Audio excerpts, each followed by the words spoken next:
Hi, this is Richard Murray. It's been a while since we've done any parking lot theology, and that's mostly due to the fact that I've had a broken ankle. I've had to have a couple of surgeries over the last year, and I just haven't been able to get to a car because I did several of these up from my car, and I feel like I just wanted to do some snippet theology here, maybe 3 to 5 to 7 minutes, somewhere in that range.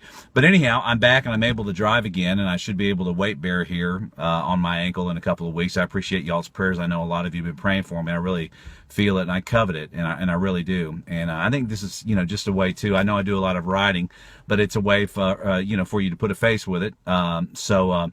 Anyhow, I wanted to talk to you today about the parameters of God's goodness. There are some things that we can't be sure of, and some things we can be.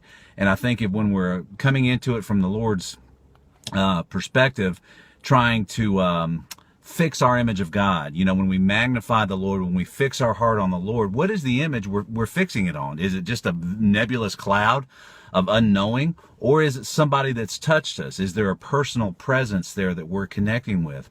And if so, what is the nature of that personal presence? What are they like? How do they love? What is their heart? And that sort of thing. And Jesus really came at the most fundamental level to show us the heart, the character, the thoughts, the thinking, the way God thinks, the way God values, the way God esteems, the way God protects, the way God heals.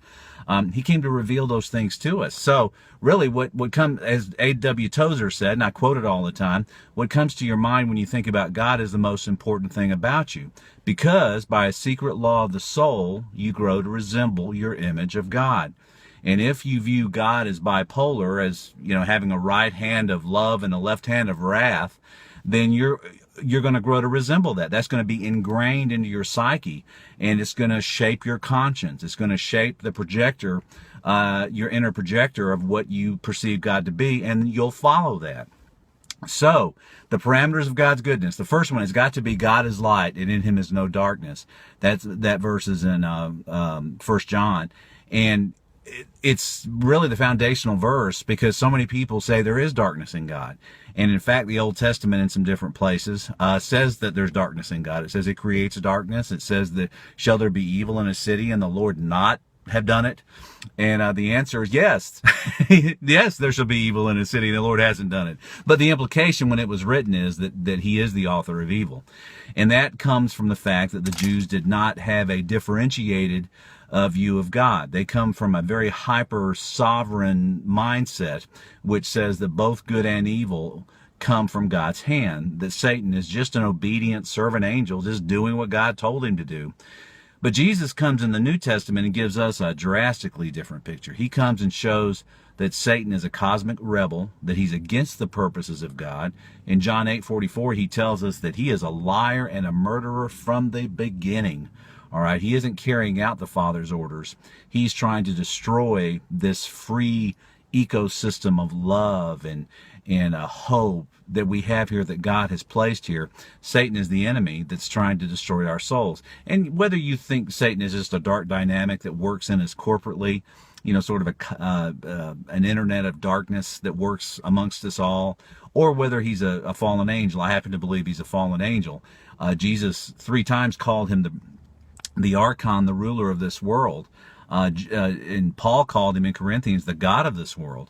Now that doesn't mean that he's on par with God. He's nowhere near on par with God. But on this fractured little sliver of an existence on this planet, in this temporal plane, Satan has usurped the dominion that was given to us. We freely gave it over to him, and he has operated in dominion principles here. And we, without realizing it, have come into agreement with his nature. He is in our image of God, whether we even believe in God or not. He's down in there because the ways of this world values his ways. They value the way of self-actualization and of desire and lust and violence. This world honors that nature of Satan, which is a dishonor to God's nature. And this whole thing, Jesus came to bring back the nature of the Father and to reveal that to us. So the first parameter is that God the Father, the Abba of light, the Father of lights, James calls him, has no darkness in him. That's the first parameter. Now, I want to try to keep these snippets short, so I'll stop here. But just anytime somebody tries to lure you into thinking that God has a dark side or that there's a shadow side to God. You have to resist that. God is a God of only light. He only deals in light. And any darkness, any perceived darkness, any actual darkness comes from Satan. And God is the light that overcomes that. Now, certainly when we're in darkness, God helps us overcome that darkness and to escape the darkness, but he doesn't send the darkness. So anyhow, that's parameter number one. God is light, and in him is no darkness. God bless y'all. It's good being with you again.